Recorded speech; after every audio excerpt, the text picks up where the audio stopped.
This is the new Metro New York market.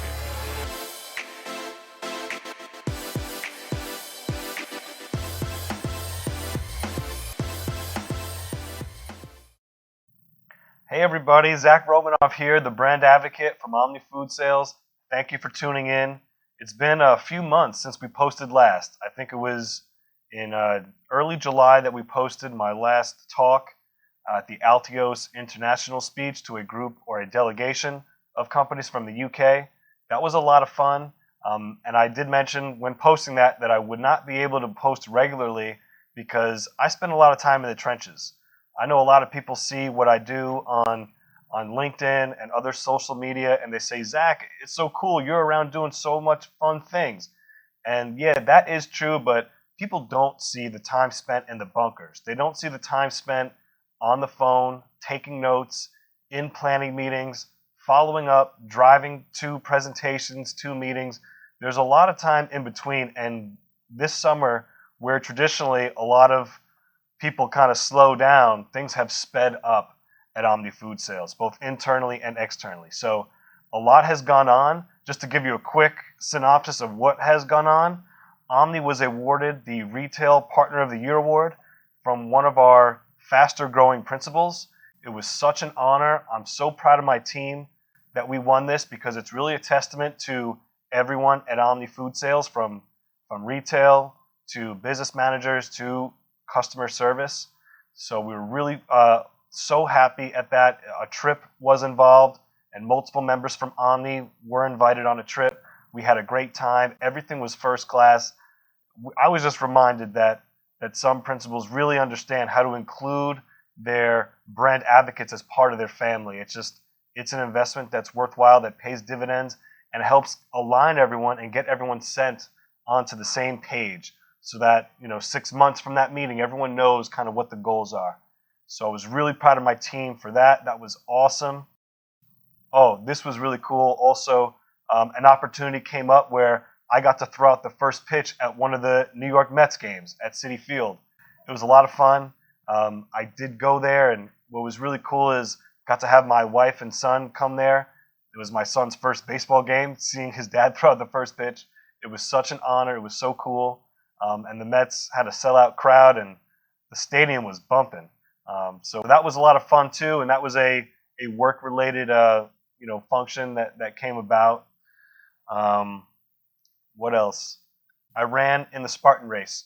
You may notice some of these trophies or medals behind. These are from previous Spartan races. I try to run at least one per year. I've been doing them for about the last 5 years. They're a lot of fun for me. Sometimes I run them with friends from the food industry, other times not. I love Spartan races for a number of reasons. The first one is you're just kind of away from everything. With the food industry, and all of my colleagues in the food industry, you know this, we are always on. That phone's always connected.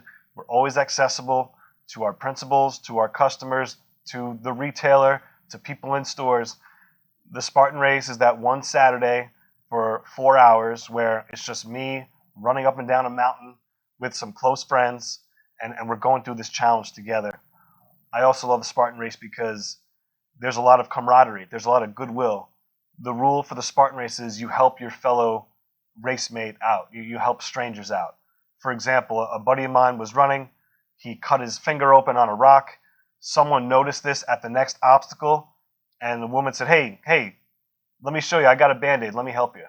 And, just randomly stopped, gave him one of her Band-Aids, and so that he could go on and not have to come off the race to go to get a first aid kit. So I love the Spartan race for a number of reasons, and I'll definitely look to do another one in 2020, and I'll probably share that if other people are looking to join. I'm always looking for dedicated souls that are okay for the punishment of 8+ miles of adrenaline running. It's a lot of fun. All right. Also, I have to mention, one of my earliest mentors retired from OMNI Food Sales. It's really been bittersweet for me because I looked up to this guy a lot. He mentored me from my earliest days and helped mentor me along with my father and a few others to get me to the point where I'm at as a leader. it's really from getting to observe someone like him for the 10 plus years that I have. He was a great guy, had an easygoing personality, was loved by all, just people enjoyed spending time with him. He never said a bad word about anybody else. Mentors are so important. All right, for all my colleagues out there in the food industry, mentors are vital. And there's a lot of pressure and talk about people just trying to become a leader, an entrepreneur on their own, and achieving success on their own. That's really difficult to do. I mean, I'm standing in front of you telling you that I'm the product of mentors. I had great mentors.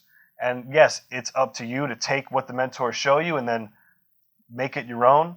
But to people in leadership positions, I'd say be a mentor and pay it forward. If someone helped you, if someone helped guide you and showed you how to do things a little bit better, and they helped your learning curve maybe get a little bit tighter, avoid certain mistakes or pitfalls by learning from them, let those people know about it. Give them the flowers while they can still smell them. I'm all for that. Let people know that they've had a positive impact on you, and then pay it forward. Pay it forward to the next generation. That's what it's all about. So yes, this gentleman is a legend in the food industry, and he will be dearly missed. The Marcum event, that's what we're about to show. So the Marcum Food and Beverage Summit was held a few weeks ago in Manhattan. I was part of a panel. We talked about trends in the food industry. There were some other really established peers of mine in the food industry, food and beverage. So it was really cool to be on a panel with them. This was probably the largest audience that I've spoken in front of. There was about 250 people in the room. So I was really excited to be sharing ideas and thoughts with that many people. We talked about a lot of things. I really could have gone in depth a lot more on each of the topics, but it's kind of round robin style, so everyone gets a few minutes to kind of give their ideas. So this is not as long as the previous talks that you've seen me give, but we do still share some really cool insights and trends about the future. We do mention the Amazon Go stores. There's one that's opened up in Manhattan, and I'm sure you've heard headlines that there's more Amazon supermarkets slated to open up in the coming months. We talked about CBD. We talked about alternative or plant proteins and the future of that. We talked about supply chain. We talked about technology. And what else? Well, you'll have to check it out and see. So I hope you enjoyed the talk. It was a lot of fun doing it. I did hang around afterwards and answered any question that came about. There were a good number of people that stuck around to ask me and to follow up and talk. And I've continued those talks. I love helping other people and just talking and hearing other people's stories. So this was a really fun experience. And someone actually saw me speak at that event and then invited me to speak at the ROI New Jersey Food and Beverage Solutions Summit. And that's coming up real soon. So we'll also record that and we'll post that. I'll be on the technology summit, the technology panel, not summit, technology panel. And we'll have a lot of great things to talk about technology. I mean, if there's one thing that's affecting the food industry right now, it is technology in a big, major way. So I'm really glad to be involved in these kinds of talks. Rachel, anything else that I missed the last couple months? I think that's everything I can think of. Okay. A lot going on. Yeah. We had some vacations mixed in there too, right? Yeah, summer. So we did take advantage of summer. Rachel's been doing a great job. We've added some new team members to the team here, and they've all onboarded successfully and productively, and Rachel's helped out a lot with that. So yeah, I hope you enjoy the Marcum talk, and then I hope you can check out the ROI Food Summit talk. And lastly, I have received some emails, some long, some short, from people that watched the UK Santander Altios speech that I made, and I got so much feedback. I got productive criticism on things I can do better or ways I could have answered things, comments about the questions that were asked, and just overall goodwill and overall feedback and praise. I thank you all so much. Thank you all so much. Anyone that just gives a like, comment, email, feedback, I appreciate it so much. doing this. There's a lot of people that watch these talks and look at the posts, but not a lot of people that give all that kind of feedback. So I appreciate you taking the time out of your day to let me know what you thought. And to anybody else out there listening, please share me your feedback, good, bad, or indifferent. To all the food brands out there that are not happy with their current representation, call OMNI Food Sales. Call me. Call us. We're a growing company. We want to be the biggest and best in this marketplace, and that requires working with the biggest and the best brands. So check us out. Check out our website, omnifs.com. We're active on all social sites, and ask us the questions. Give us an interview and ask us why we're the best person to partner with you. So with that being said, thanks so much for checking out. Remember, not all days are created equal. Enjoy. I'll see you later. Once again, thank you all for coming. To give you a little bit of lay of the land, we'll speak for about a half hour, some Q&A, but if anybody has any questions as we're going along, feel free. You can raise your hand, but we will allow 10 or 15 minutes at the end for Q&A open, but if somebody has a big desire on a topic we speak about, raise a question right then. Raise your hand and we'll talk to you and we'll let you ask the question. And again, thank you all for coming. So, before we get started, why don't we take a few minutes, if you don't mind, tell us about yourself, who you are, about your company, what you do. Good evening. I'm Zak Romanoff. I'm the president of OMNI Food Sales. OMNI's been around for 27 years. It was founded by my father, who founded OMNI off the heels of a food distributor. So by and large, I've known it since birth. My father was pioneering routes throughout the 5 boroughs and beyond, and developed really strong relationships with large chain supermarkets and also with the independent-owned supermarkets. This is the most ethnically diverse part of the country. There's really no other marketplace in the country that's even similar to what's going on here. So our family has an expertise in the diversity that goes on here, whether it's Dominican, Cuban, Korean, Italian, whatever it may be. So there's a strong base in that. My earliest job since I was 6, 8 years old were getting up at 3 o'clock in the morning, working in a refrigerated warehouse, picking orders, throwing them on pallets, loading up trucks, making truck deliveries as a driver's assistant. Laborious, hard jobs that I'm thankful, and they really taught me a strong work ethic. And from there, began working full-time at OMNI Food Sales. Well, worked outside of OMNI for a few years, outside the food industry altogether. And that was probably the best thing I could have done, because eating dirt outside of a family business gave me a real appreciation for the opportunity that I have at OMNI Food Sales. So I had some experience outside, came back in, and then learned the ropes in all the 3 divisions of OMNI Food Sales, which there's a retail division. So I was a retail rep. I had a geography of stores that I hit. So I went and spoke to meat managers, deli managers, store managers, got feedback about products, sold products in, found out about seasonality, about what makes products stick, what's important to stores, and then relay that information back to our principals, our partners. Worked in the office, back end of the business, which is customer service, which is confirming orders and delivery times and minimums and all the different I's and T's that make the business go, so to speak. And then as a business manager, calling on the 30-plus supermarket end users that are in the Metro New York marketplace. So I've called on every account, worked my way up, and as I came up the ranks, I had some great mentors along the way. In addition to my father, there were a few other guys that had been in the industry for a long time, whether they came from other retailers, distributors, or brokers themselves, and they imparted a lot of wisdom on me. Along the way, about 3 years ago, I decided that new business is one of the hardest tasks that I have. How do you generate new clients, new people to represent, new brands to partner with? And the old ways were kind of drying up. They're just not yielding a lot of success. So 3 years ago, I had the idea of hiring a film crew and making a short video about what OMNI does in New York. And over the course of 3 days in the winter, just me and 2 other guys, we drove around and we hit 6 states, all the end users, all the stores, and we made a video. It's called What is the Network? It's on YouTube. It's also on the OMNI website. So within 3 months of putting that video out, OMNI was recruited and signed by 3 new principals. And that led to a succession of opportunities that came our way, which we've been riding ever since.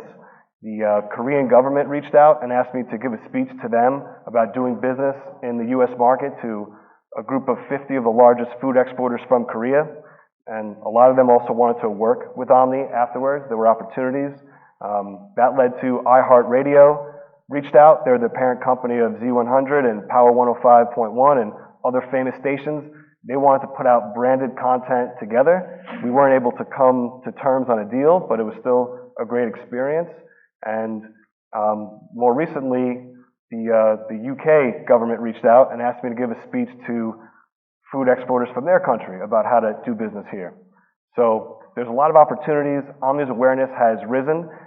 It's helped strengthen our relationships with our current principals. It's given us a lot of new opportunities with some of the biggest and best brands in the country and the world, and it's made our team a lot better. So that's I don't know how I'm doing on time. If that's we're okay. Thank you for that. So, the idea tonight is trends, tips, strategies. So, from a high level, I'm sure we'll cover some of the topics that we're going to talk about, but can you each talk a little bit about some of the trends that you're seeing in your business or industry right now? As far as the supermarket landscape goes, these are really interesting times. There's been more change in the last 5 years than there's been in the last 25 years. So for my father and his generation, there was a way of doing business that was accepted. You kind of got to go around and around and around doing the same thing. Whereas now, the game's, we're in for a ride. There's so much competition going on right now. Everyone knows about the Amazon Whole Foods acquisition. That kind of shook the industry at its core when that partnership started not too long ago. Now in Manhattan, there are the Amazon Go stores. You just literally open up your phone, walk through, take a bunch of things, go out. No stopping, no talking, no register. That's something. That's on a convenience level, and everyone's kind of watching. What's going to happen because Amazon has so much money. They can afford to spend a lot of money and make mistakes as long as they get one idea right, and then they can build on that and build on that and build on that. So everyone's watching, and I think that we're going to see them come out with these convenience type stores. We're going to see them nationwide. We're going to see a lot of stores popping up with this model. I don't know if they're going to be able to do that on a larger supermarket scale level, just because there's so much volume involved in that. There's thousands of items and so many transactions that go through. Additionally, the government, minimum wage. That's put a lot of change on things, especially here in New York, where it's $15 minimum wage now. And believe it or not, there were a lot of retailers that had significant amounts of workers that were making not only less than that, but far less than that. So if a supervisor was making $15 an hour, now your bottom worker is making $15 an hour. It's basically funneled the entire scale up. And where does that come from? That's coming from the owner's bottom line. So there's that. There's other regulations about work, about environmental, about sustainability that are all coming and affecting supermarket owners' decisions. And it's no coincidence that you saw 2 staple supermarkets go out of business this year. You saw King Cullen go out, sold out to Ahold Stop and Shop. And you saw Best Markets, also in Long Island, sold out to Lidl. So you've got an international player, Lidl, that's got thousands of locations across the world, and they're known for coming in to be a liquidator, and they're coming in this market. And the rumors behind them are they're coming in with hundreds of stores, not just 20 or 30.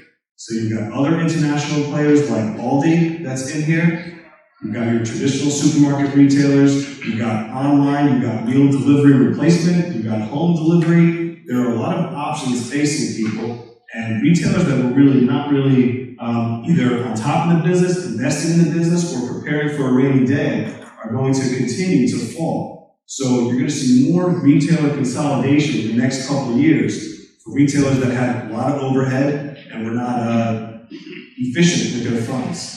The strong will survive, and the strong will get stronger. So I think that's a good thing. And for all the talk about online sales and online's the way of the future and it's taken over, it's still less than 3% of overall total supermarket sales. And the majority of that percentage is on items like paper towel and water and tissue and things like that that are not as much brand focused like the foods that we eat. So even if that continues to grow at a fast rate, it's still not a significant piece of the overall supermarket landscape. So that's a big thing to watch. Also, transparency, claims, specialty products. There's the specialty niche is really what's seen the most growth in supermarkets. And that's what you're going to see to continue to grow.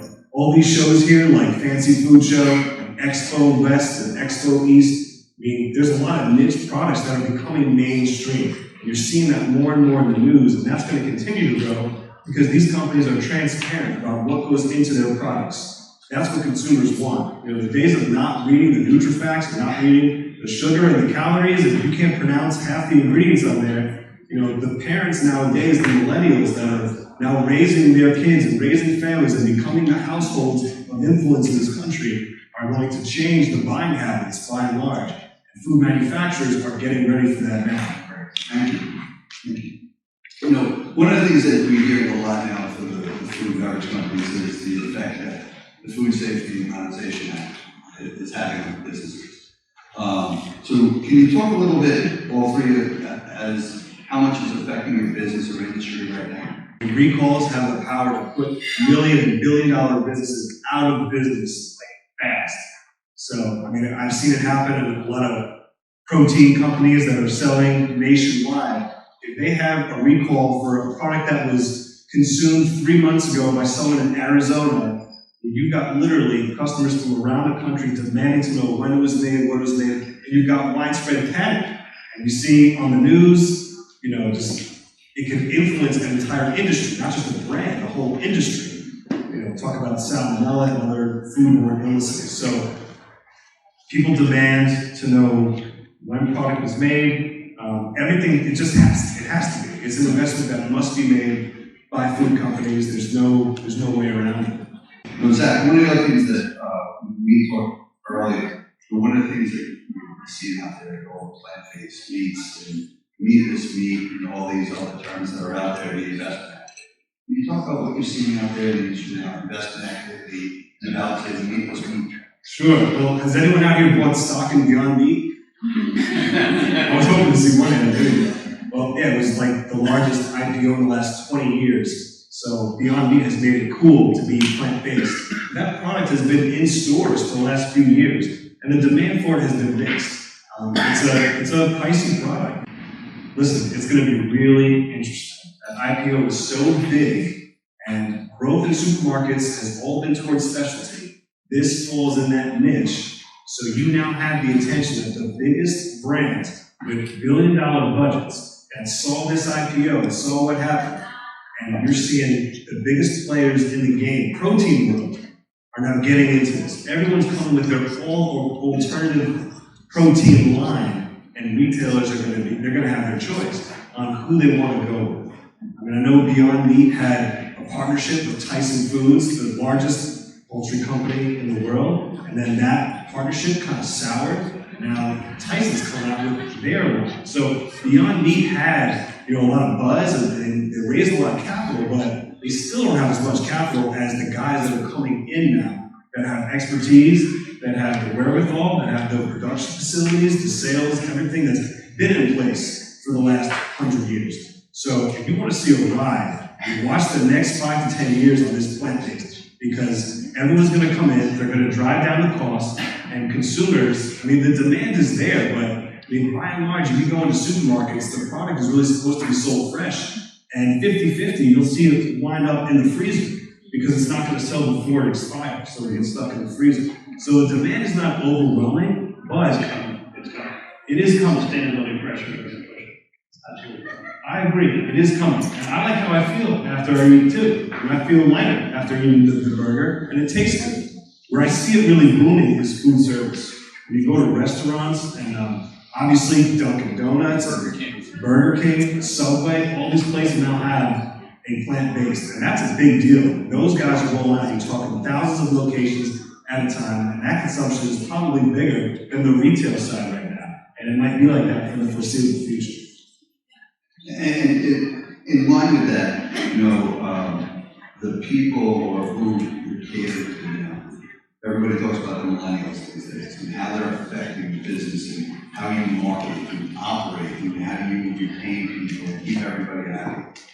It's a loaded question. It could probably be a full day when we talk about the millennials, but can you each talk a little bit about the effect the millennials are having on your business, how you're operating, how you're marketing, and the changes that have been occurring? Zach?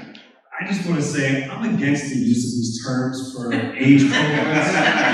Baby boomers, millennials, Gen X, Gen Y, Gen Z. I just feel like it's an opportunity for the older generation to kind of shit on the generation. It happened to me, like millennials were considered the me generation. And now it's like who's the 21-year-olds now? X, Y, Z. Everyone's saying the Zs are locked on their phones and they don't know how to talk to people. But it's like so closed-minded to categorize a group of millions of people with one term. So anyway, I just want to share that. How do I feel? It's going to happen. It's going to happen. But in each cohort, there's a group that's on each end of the spectrum. But millennials want transparency. At OMNI Food Sales, I had to retool our whole team. My father's baby boomer team was used to doing things a certain way, and they retired, and that was their way, and now there's a different way. Millennials want transparency. They want to be a part of something. There's not, people want to be ingrained. They want to know that they have a direct impact as to what's going on. We've got a great team at OMNI. That's really the reason why OMNI's been successful right now, because of this millennial team that we have together, where people came in from all different nationalities, literally, and we have our meeting. Everyone's from a different country, a different background, and that probably helps us too, because we have all these different perspectives. But people take ownership, people take pride, we brainstorm together, we bounce things off, and really the best idea comes through. And people are not afraid to admit that sometimes you have to learn from someone else. That's okay. And one other thing, in terms of the supermarket industry, we're going through a huge transition. The supermarket industry is old. There's a lot of people and a lot of jobs that have been in those positions for a long time. And there's not a huge pipeline of talent of people coming into those positions. And we're starting to see it now with some of our partners where there's like mass exoduses of people either retiring or moving on for whatever reason, and people don't know what to do. They've had someone that was there for 20 years, and now you've got to go, you're getting a kid out of school that's brand new going into some of these positions. So, the food industry is right. There's a lot of people that want to be in certain fields, but I'd say come into the food industry because there's a lot of opportunity. So I'm getting the sign we're going to have to wrap up. I want to thank you. I'd like to open it up now for some questions and answers from the audience. Let me start out kind of marrying a couple of the things that we've heard here in terms of millennials and they want transparency, they want accountability. How far are we away? I remember it was probably 20 years ago when Chi-Chi's had a problem with food supply, and that was the first time I remember they're ever taking it, be able to track back to the particular row and field where that came from, and thereby hopefully make sure that that doesn't happen again. But how far are we away from a millennial being able to pick up his phone, or a baby boomer being able to pick up his phone, and being able to link into that blockchain and find out exactly, precisely where that food came from and how it got to him? And I'd say OMNI represents a fair amount of protein companies, chicken, turkey, beef, pork. We're talking about thousands, if not millions of animals harvested daily. So there's a lot. So I'd say the protein industry is there. They can target. It's not as easy, or it's not going to be as fast as some of the other segments. Again, I want to say thank you to our panelists, Stephanie, Eric, Zach.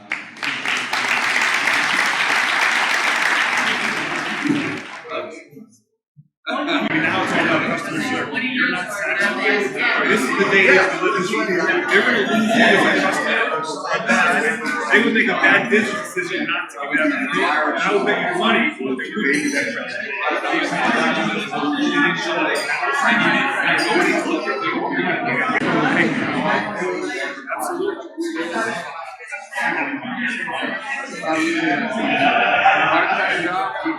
That's a fast game. Everyone's looking to buy this. How's it going? Nice to meet you too. We do mostly perishables. The majority of the lines we represent are perishables. We do use UNFI as a distributor, but that's one of many. There's several distributors. We don't choose who we use. It's the end user, the supermarket retailer. They're the one that tells us, hey, I want you to use CNX. Correct. Yes. We have the supermarkets tell us what distributor they want to use, what product to get. So you take the juice, come to us, we have an agreement together on the gift and commission on whatever sales that we get. We're going to sit down, do a planning session. What are your goals? Do you have the funding available? Funding to promote your product, to do sampling, to scale. There's a lot of things that we're ready to think about doing. We do all these talks. We think about what accounts are the perfect target for your product. Right? There's 30 retailers here, but your juice may be a good fit in 12 of these. Not everyone. We want to take the time to find the right fit. We'll give you the strategy of what each of those retailers wants. Then we'll secure the meeting and we'll present those products to the buyer. Yeah. Pleasure. Nice to meet you too. Sure.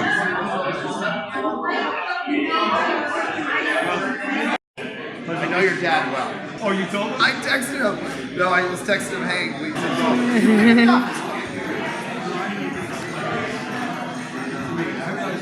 Thank you. That was great.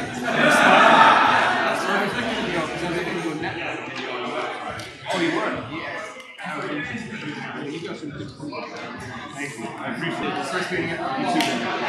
Here, I don't know if I have to talk, but you got a card, I'll shoot you a